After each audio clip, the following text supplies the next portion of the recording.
C'est donc un siècle d'approches, de tentatives, d'expéditions sur l'Everest. Donc j'ai pris deux dates, c'est-à-dire à partir du moment où on a pu effectivement établir de façon certaine l'altitude de l'Everest, donc 1852, et j'ai terminé le livre au bout d'un siècle, c'est-à-dire en 1953 avec la conquête. Donc effectivement, il y a toute une galerie de portraits, de gens très connus, qui ont fait déjà couler beaucoup d'encre, en particulier donc effectivement la fameuse disparition de Mallory Irvine. Des Anglais, des personnages, je parle Tenzing, Hillary, disons, les acteurs incontournables de l'Everest. Il y a aussi des originaux qui ont été un peu méconnus, oubliés, qui sont passés en second plan à la suite du succès de la grande victoire de 1953. Je pense en particulier à des types comme Shipton ou comme Tillman, qui sont des figures d'explorateurs du XXe siècle, des types exceptionnels. Dans le cas de Tillman, il a eu une trentaine d'années d'exploration en Himalaya. Et je dirais que d'une certaine manière, il a beaucoup plus de relief que ceux que l'on connaît, dont on parle le plus souvent. Et puis sinon, il y a toute une partie sur ce qu'on peut appeler des illuminés, ou en tout cas des originaux, des gens comme Wilson, un vétéran de la Première Guerre mondiale, qui s'était en fait guéri de façon assez miraculeuse par un jeûne de plusieurs semaines, et qui avait décidé de répandre la bonne parole de par le monde, et qui s'était dit qu'en faisant l'Everest seul, ce qui était vraiment une folie à l'époque, on est dans les années 30, donnerait un maximum de résonance à son enseignement, à sa prophétie, donc le fait qu'on pourrait se libérer de la maladie, de la souffrance, par le jeûne, par des jeûnes de plusieurs semaines, voire de plusieurs mois. Une expédition sur l'Everest en 1921, c'est en fait une petite armée dans la mesure où le Népal étant un royaume interdit, il leur faut effectivement passer la frontière entre le Sikkim et le Tibet et ensuite s'orienter donc plein ouest. Et c'est une longue marche en fait pratiquement d'entre 450 à 500 km sur les plateaux tibétains à des altitudes oscillant entre 4000 et 4500 mètres, ce qui était quand même plutôt d'ailleurs bien pour l'acclimatation. Et c'est une petite armée, c'est environ 300-350 porteurs. C'est des animaux de portage aussi, dans un pays sur lequel on avait peu d'éléments en fait. Il y a un certain nombre d'explorateurs qui avaient pu y pénétrer, mais qui est resté une des grandes zones inconnues de la planète. On ne savait pas si on était capable, on se doutait qu'on pouvait atteindre l'altitude des 8000 mètres, mais certains physiologues, certains grands spécialistes laissaient entendre qu'en fait, au-delà de 8000 mètres, l'homme ne pouvait pas survivre. Et en tout cas, certainement pas survivre en état d'effort, et que c'était une altitude mortelle. Donc en fait, tout le défi de l'Everest tient effectivement à ce que j'ai appelé le mur des 8000 mètres. Pourrait-on franchir le mur des 8000 mètres sans tomber en fait raide mort dans les mètres suivants, c'est-à-dire dans les quelques dizaines ou quelques centaines de mètres suivants?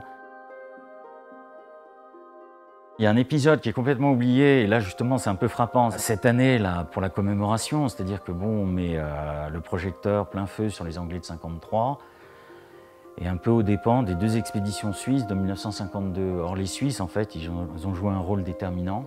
C'est eux qui ont forcé donc cet accès au printemps 1952, qui ont pu pénétrer pour la première fois dans la combe ouest, qui ont remonté pour la première fois les pentes de ce qu'on appelle le col sud, où ils ont pu installer un campement. Et dans la foulée, il y a une cordée exceptionnelle, la cordée Lambert-Tenzing, qui était une cordée absolument hors norme pour l'époque, puisque c'était à la fois un Suisse, donc un Européen, et un Sherpa. Or les Sherpas, jusqu'alors, avaient toujours eu un rôle plutôt subalterne, de porteur. Ils étaient là pour porter les équipements, installer les campements, etc. etc. Et donc là, la cordée Tenzing-Lambert fait une tentative. Elle monte, elle parvient jusqu'à l'altitude assez extraordinaire de 8600 mètres. Elle égale le record de Norton. Leurs appareils étaient très mal réglés, donc en fait ils ne pouvaient pas utiliser leurs appareils dans l'effort. Ils étaient obligés de s'arrêter, donc ils pouvaient en fait téter de l'oxygène au repos, dans les pauses. Ils sont parvenus à deux reprises, à la fois donc au printemps et à l'automne jusqu'au col sud. Et à l'automne, ils ont renoncé à cause des vents, en particulier des vents et du froid à 8100 mètres. Mais on peut dire, et c'est dans ce sens-là d'ailleurs qu'ils ont titré leur bouquin, Leur récit s'appelle Avant-première à l'Everest. Pourquoi? Parce que d'une certaine manière, la route de l'Everest était ouverte, la route du sommet. Ils avaient laissé les clés, en fait, d'une certaine manière, jusqu'à 8600 mètres.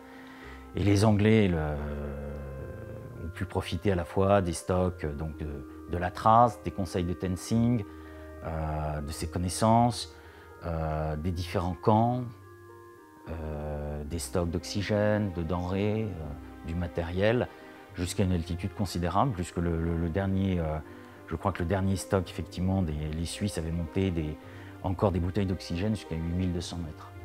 C'est la logistique anglaise qui a été exceptionnelle, l'organisation, bon, ça a été conçu d'une façon militaire, hein, comme les grandes expéditions des années 20 et 30.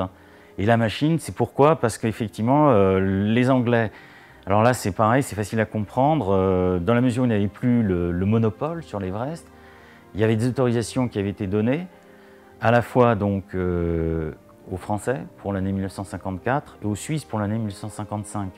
Donc en fait, pour les Anglais, s'ils rataient donc, la fenêtre de 1953, ils avaient toutes les chances de voir en fait, les Français parvenir au sommet de l'Everest en 1954 et des concurrents d'autant plus redoutables qu'ils avaient réalisé l'Annapurna donc, en 1950.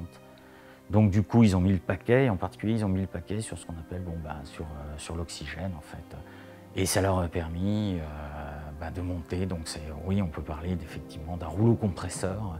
Ça a été une logistique exceptionnelle qui leur a permis de passer 2 hommes au sommet à partir d'un camp neuf à une altitude qui était vraiment prodigieuse, qui était 8600 mètres, quasiment sous le sommet sud de l'Everest.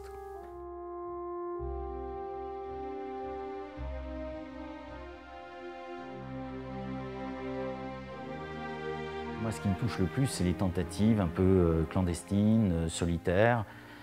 Alors Wilson, bon, il paraît un peu délirant, mais par exemple la tentative de Denman, par le Sikkim, sans autorisation, tu pars avec 3 ânes, 3 sacs marins, le minimum de matériel. Et à un moment, effectivement, avec Philippe Grenier, qui est le seul guide français à avoir fait 2 fois l'Everest, donc il l'a fait par ses 2 versants, le versant sud, le versant nord. Ça doit tourner autour des années 85-86. On avait pensé, avec tous les risques que ça pouvait comporter, hein, puisque bon, les Chinois, bon, je pense que ne nous auraient pas laissé aller très loin. On avait pensé à un moment justement faire une tentative de cet ordre sur l'Everest, sur le versant tibétain.